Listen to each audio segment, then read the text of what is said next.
Hola, un saludo a todas las audiencias del Espectador. Yo soy Daniel Valero, el editor de política de este diario, y hoy nos encontramos en este episodio de Entrevistas El Espectador con el expresidente Iván Duque. Estuvo al frente del gobierno de Colombia entre el año 2018 y el 2022 y hoy pues nos acompaña en este diálogo para mirar obviamente qué ha hecho presidente y por supuesto en qué va y cómo ve nuestro país. Presidente, bienvenido al Espectador. Muchísimas gracias, Daniel, un verdadero placer y un saludo muy especial a toda la audiencia del Espectador. Muchas gracias, presidente, y sabiendo que su tiempo es corto, pues vamos al grano. Acabamos de cumplir 2 años de la actual administración del presidente Gustavo Petro, primer presidente de izquierda. Usted, de hecho, estuvo en la entrega del poder.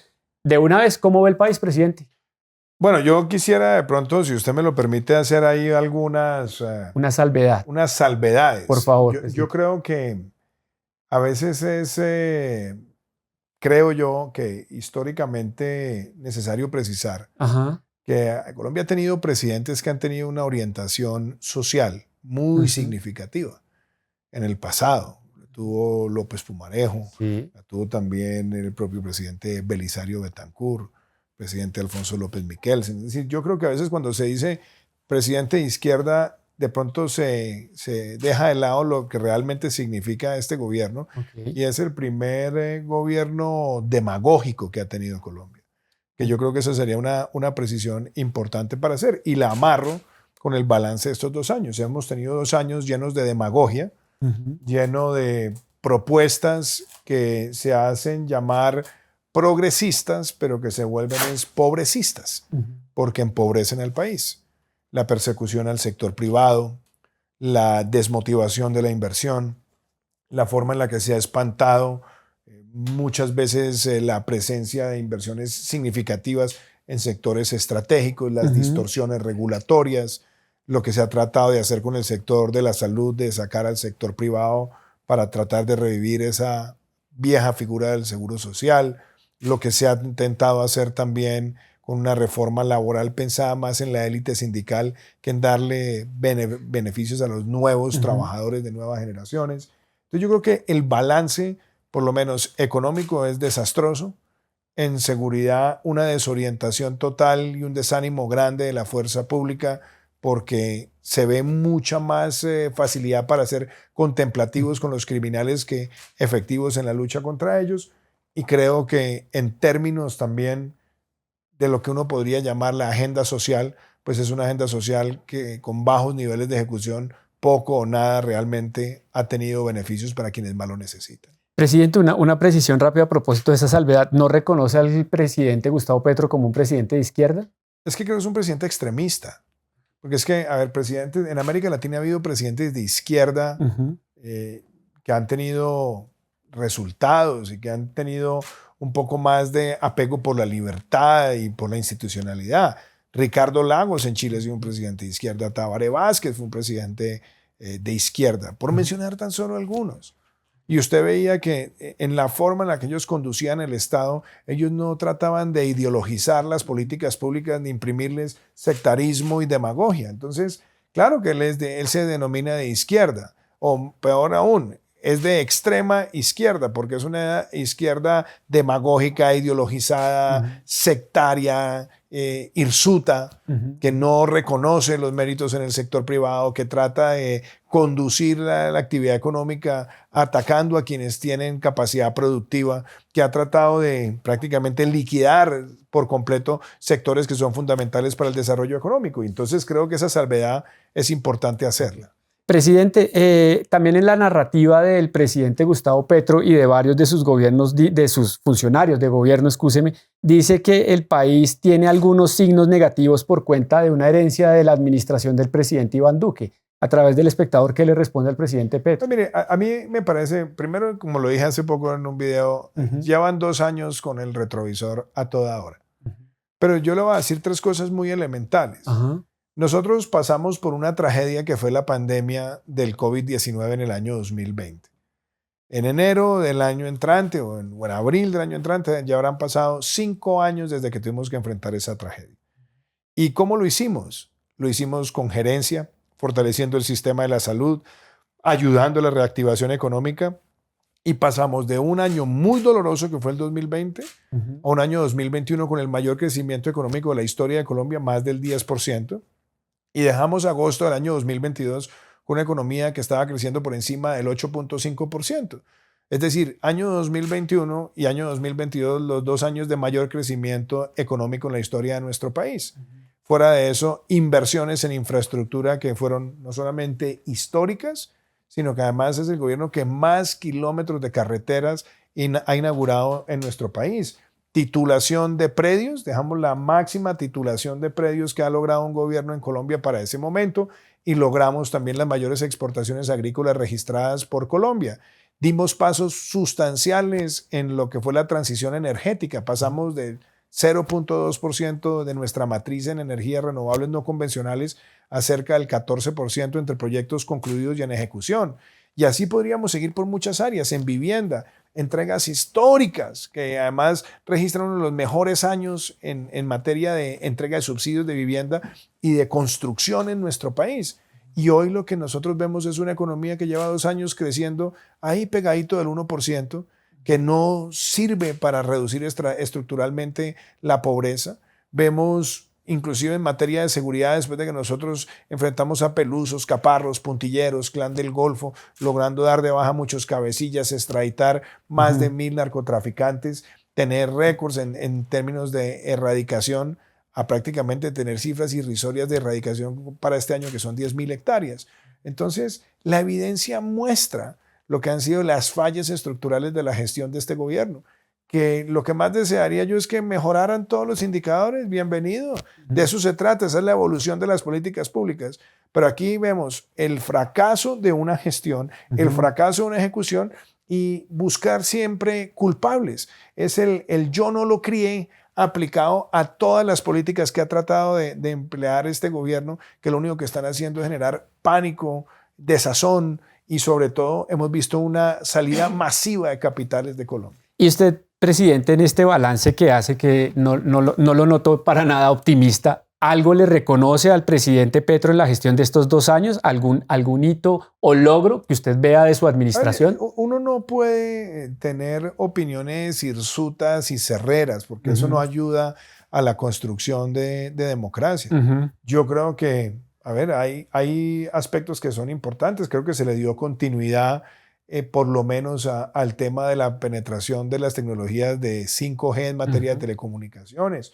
Creo también que se le dio continuidad, por lo menos discursiva, porque creo que eso se ha ido desmoronando por haber distorsionado el sector energético, pero por lo menos discursivamente se seguía hablando de transición energética.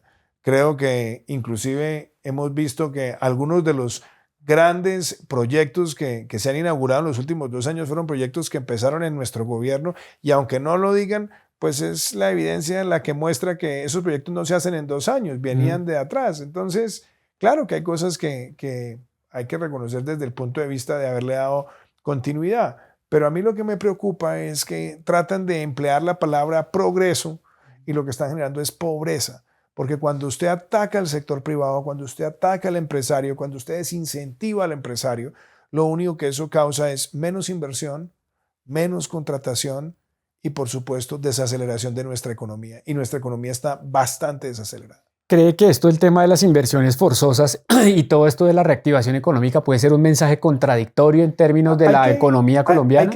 Hay que tener mucho cuidado con el término inversiones forzosas porque es un término que es muy general. Es decir, hay lugares del mundo, países que han empleado, sobre todo en circunstancias de crisis, el concepto de inversiones forzosas. El presidente Uribe lo propuso en algún momento durante su gobierno. Pero inclusive me devuelvo a algo que tiene que ver con la pandemia.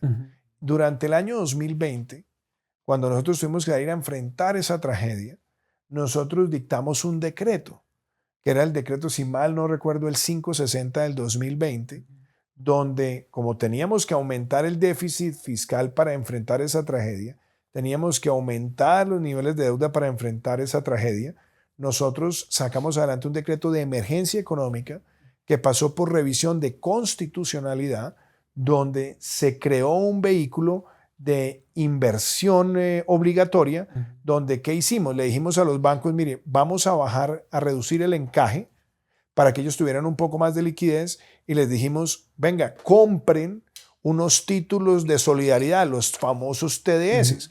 Y los bancos compraron esos títulos. ¿Cuál es la diferencia entre ese método y lo que están proponiendo ahora? Ese método era muy transparente porque nosotros como gobierno emitíamos un título, la banca compraba ese título, pero ese título estaba respaldado primero por la calidad crediticia de la nación, con una tasa de mercado y una transacción totalmente transparente. Hoy lo que se quiere hacer es, bajo la figura de una inversión forzosa, es tomar parte del ahorro de las personas que tienen sus depósitos en los bancos y tratar de obligar a través de la banca pública que esos recursos se destinen a préstamos para sectores que van a ser escogidos por el gobierno, donde claramente habrá una orientación electoral o política. Y eso es muy delicado porque es una forma de expropiación diferida del ahorro de los colombianos. Si el gobierno lo que quiere es financiar a sectores vulnerables con unas tasas más baratas, pues lo puede hacer siempre y cuando subsidie esa tasa.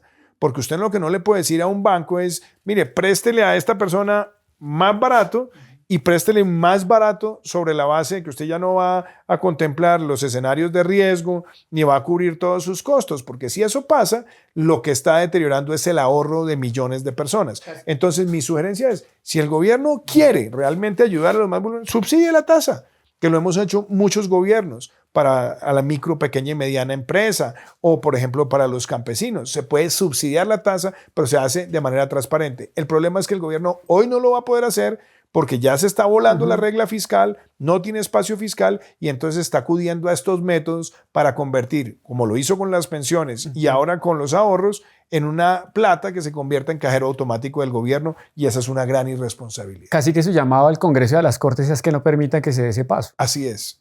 Okay. Así es. Presidente, para ir cerrando estos temas locales y pasar a otro tema que usted siempre ha estado muy en la agenda pública, que es Venezuela, también hay que decirlo con todas las letras, en el Centro Democrático, su partido, hay voces que dicen literalmente que usted es el responsable, abro y cierro comillas ahí, de haberle entregado el poder a la izquierda. ¿Qué lectura hace de eso, de su partido, presidente? A ver, como en todos los partidos, en todos los partidos hay extremistas, en todos los partidos hay personas que no comparten ciertas tesis. Yo gané todo un proceso de selección de una candidatura dentro de un partido y derrotamos a los sectores más extremos. Ellos nunca lo perdonaron, atacaron en el gobierno y puede que sigan atacando. Pero si esa fuera la lectura, esa sería una lectura, primero, me parece un poco torpe y segundo, me parece que es una lectura que no entiende la evolución del proceso electoral que ha tenido la izquierda en Colombia. Porque a la gente se le olvida que la izquierda llevaba 20 años persiguiendo ascender al poder. Se le olvida que en el año 2003 ganaron por primera vez la alcaldía de Bogotá.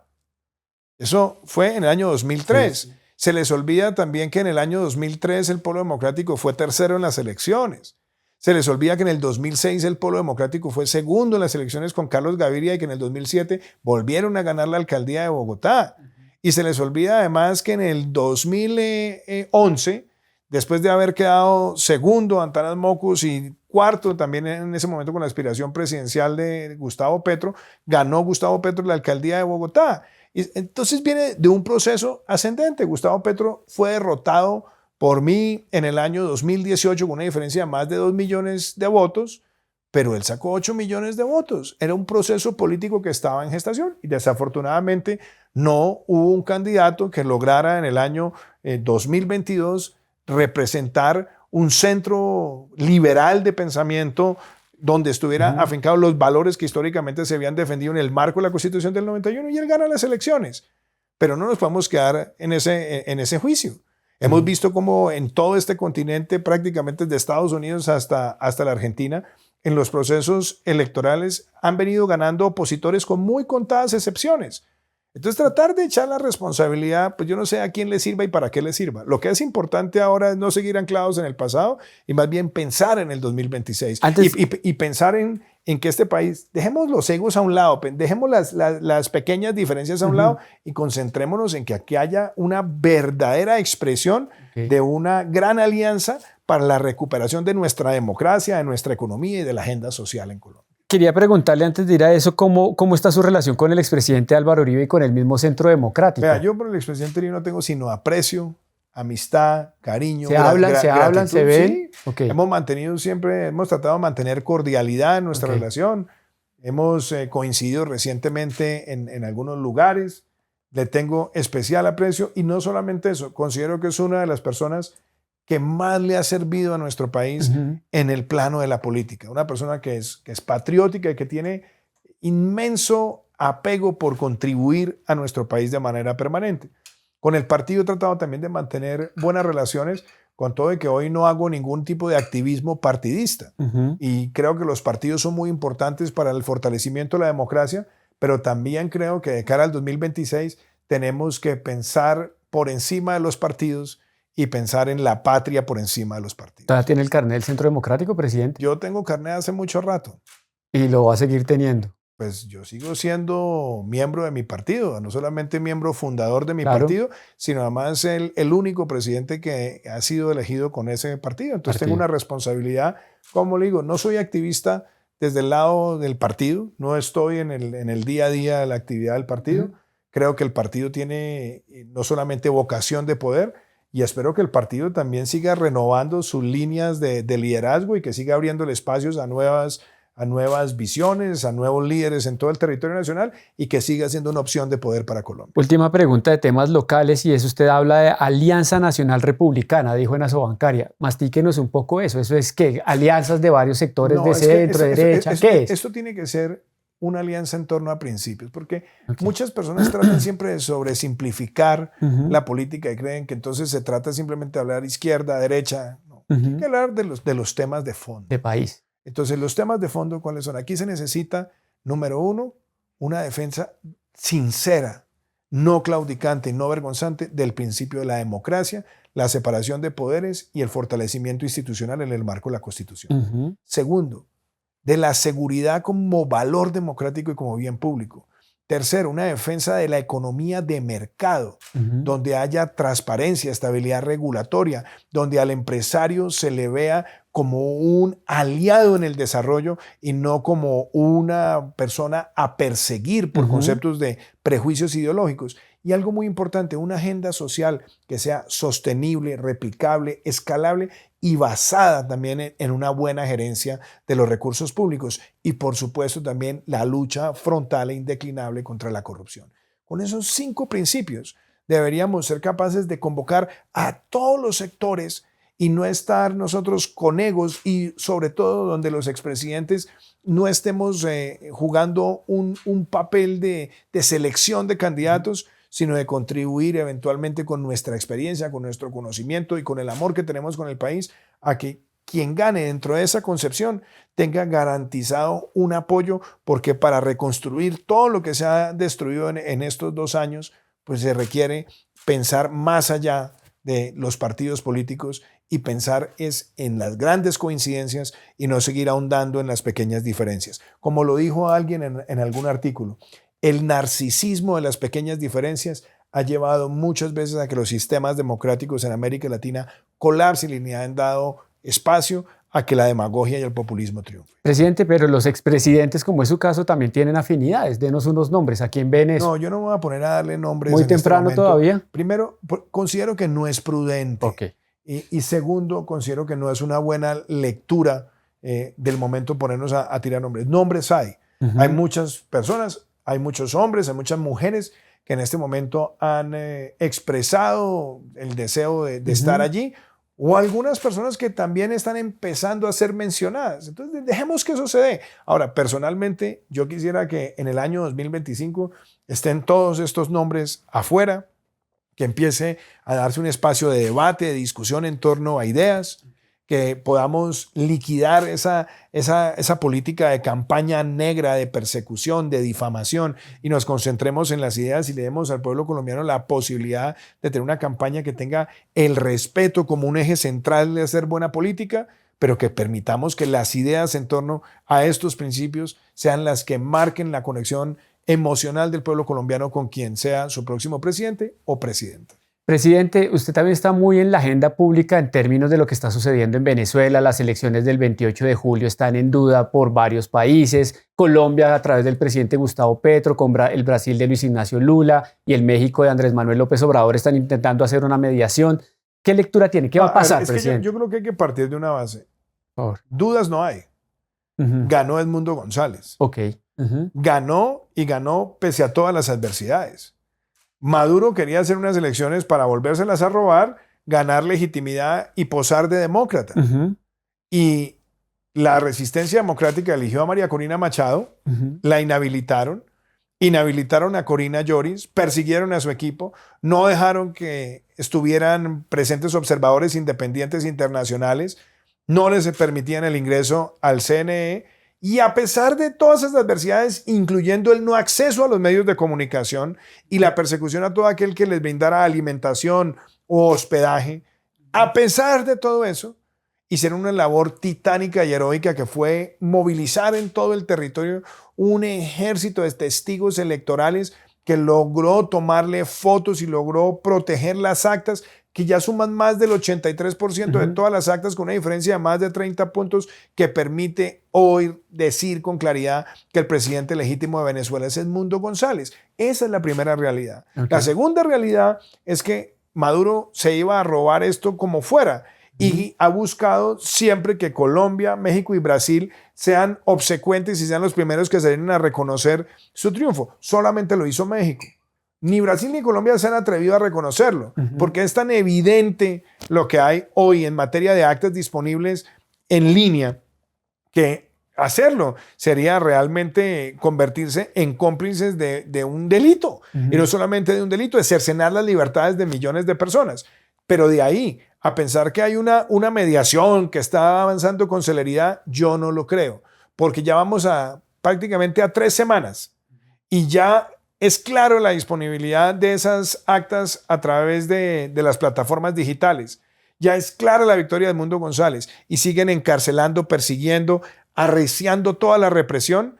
Y estos países hablando de mediación. Aquí la única cosa que hay para negociar es los términos de la salida de Nicolás Maduro del poder para que en el próximo mes de enero del año 2025 se posesione Edmundo González. Lo demás es pura retórica. Eso es lo que hay que negociar y ahí es donde se requiere que la Corte Penal Internacional actúe, que Estados Unidos cuadruplique las recompensas por Nicolás Maduro, que se arrecien las sanciones y que también se logre unificar a ese reconocimiento electoral a las Fuerzas Armadas de Venezuela para que por primera vez en 2 décadas se sitúen al lado de su pueblo y le digan a esta dictadura ya no más. Pero presidente, ya que menciona Estados Unidos, el gobierno de Joe Biden también ha dicho que no reconoce a Edmundo González, lo dijeron hace poco, y también hablan de destacar el papel que están haciendo estos 3 países. Hay 2 cosas que son importantes. ¿Lo ve contradictorio tal vez? Hay 2 cosas que son importantes. Joe Biden o la administración Biden ha dicho que toda la evidencia muestra que ganó Edmundo González.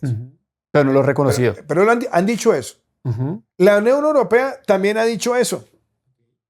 Y ellos han hablado de una mediación. Ok, yo personalmente tengo mucho escepticismo de la mediación. Porque yo pregunto, ¿qué es lo que están mediando? ¿Qué hay para negociar distinto a la salida de Nicolás Maduro? Nada. Hay más para negociar distinto. Que quieren amnistías, que quieren que se puedan ir unos del país. Bueno, listo, pero muestren cuáles son los términos de esta mediación. Porque lo que no puede ser es una mediación para darle oxígeno al dictador y que él siga arreciando la represión contra todo un pueblo, que es lo que está pasando. Entonces, si existen ultimátums, háganlo público. Si realmente hay una postura dura en defensa de la democracia, háganlo público. Porque a diferencia de otras regiones del mundo, esta región latinoamericana y caribeña y este hemisferio tiene una Carta Democrática Interamericana donde la democracia se convierte obligatoriamente en el principio de gobernabilidad. Hay otras regiones que no la tienen, nosotros sí la tenemos. Colombia fue promotor y signatario, y Brasil también, y México también. Entonces que salgan ahora con total claridad y reconozcan el triunfo de Edmundo González y le digan a Nicolás Maduro, se tiene que ir. Pero que no sigan hablando de mediación, mientras el dictador lo que está haciendo es reprimir más a su pueblo, perseguir más a la gente y poniendo en riesgo la integridad y la vida de María Corina Machado y Edmundo González. O sea que a Estados Unidos también le falta una posición más certera. Pues yo espero que Estados Unidos también, conforme a lo que está pasando, vaya también arreciando su postura, porque para mí lo que es incuestionable es el triunfo de Edmundo González y lo otro que es incuestionable es que lo único que hay para negociar son los términos de la salida de Nicolás Maduro. Presidente, para cerrar ese tema y ya ir cerrando la entrevista, durante su gobierno se cerró la frontera, Estados Unidos puso las sanciones, pero el régimen de Nicolás Maduro sigue ahí. Tal vez esa estrategia también falló, habría que replantearla. Mire, a mí me gusta que me hagan esa pregunta Por porque favor. yo siempre creo, Daniel, que hay que tener mucho rigor con los hitos históricos. Primer hito histórico que hay que reconocer. Colombia, en mayo del 2018, antes que yo fuera elegido presidente, ya había desconocido las elecciones presidenciales en Venezuela porque junto a otros países denunciaron el fraude que cometió Nicolás Maduro. Ya para el momento en el que yo asumo la presidencia ya estaba creado el Grupo de Lima para defender la democracia ante ese robo electoral que se había presentado en mayo del 2018. En virtud del no reconocimiento y de la existencia de una asamblea donde la resistencia democrática tenía la mayoría en Venezuela, cuando llegó enero del año 2019, la asamblea designó un presidente interino, que era Juan Guaidó, como miembro de esa asamblea ante ese fraude y ante el no reconocimiento de la comunidad internacional de ese gobierno. Y allí, ya en el gobierno, nosotros y otros 60 países reconocimos esa presidencia interina y se dio un proceso de presión diplomática sin precedentes que si no hubiera ocurrido no estaríamos donde estamos hoy. Gracias a toda esa presión diplomática, que fue la que permitió que se crearan las conversaciones en Barbados, las conversaciones en Qatar, las conversaciones en Noruega, las conversaciones en México, es que también se ha llegado a este punto. Pero hoy hay algo distinto. Juan Guaidó no estaba respaldado por un triunfo electoral. Edmundo González está respaldado por un triunfo electoral, no solamente avasallador y aplastante, sino que también, gracias a las denuncias que hicimos en su momento de Maduro ante la Corte Penal Internacional, el mundo se ha dado cuenta de la barbarie de ese régimen y si alguien tenía dudas, en las últimas 3 semanas se les han acabado esas dudas porque lo único que ha mostrado Nicolás Maduro es represión. Entonces, que si yo hubiera querido que se hubiera caído esa dictadura hace mucho rato, sí. ¿Que era necesario que se cayera hace mucho rato? También. Pero donde estamos hoy es producto de un proceso de muchas personas. Y aquí no se trata de protagonismos individuales. Pero gracias a lo que ha sido la presión de los últimos 6 años, es que hoy también está a punto de encenderse una luz del reverdecer democrático en Venezuela, con un liderazgo incuestionable de María Corina Machado y también de una candidatura que logró unificar a toda la resistencia democrática en cabeza de Edmundo González. ¿Es optimista con lo que pasa en Venezuela? En este momento, más que ponerme a hablar de optimismo o no optimismo, yo creo que en este momento sería una gran vergüenza para la comunidad internacional que después de todo este esfuerzo pacífico, sin violencia de la resistencia democrática, contra todas las adversidades de ganar unas elecciones, sería una vergüenza y una revictimización que la comunidad internacional permitiera que Nicolás Maduro tuviera continuidad en el ejercicio de una satrapía como la que él lidera hoy. Presidente, y cerremos esta entrevista con una pregunta que suena mucho en los corrillos o mentideros políticos, como dicen ustedes los que tienen funciones políticas. ¿Verdad que está buscando ser el sucesor del secretario Almagro en la OEA? Eso se lo digo con total claridad. No tengo ninguna aspiración a la Secretaría General de la OEA. Ni a la ONU. Ninguna aspiración a la OEA tengo en este momento. Muchas personas me han hablado de eso.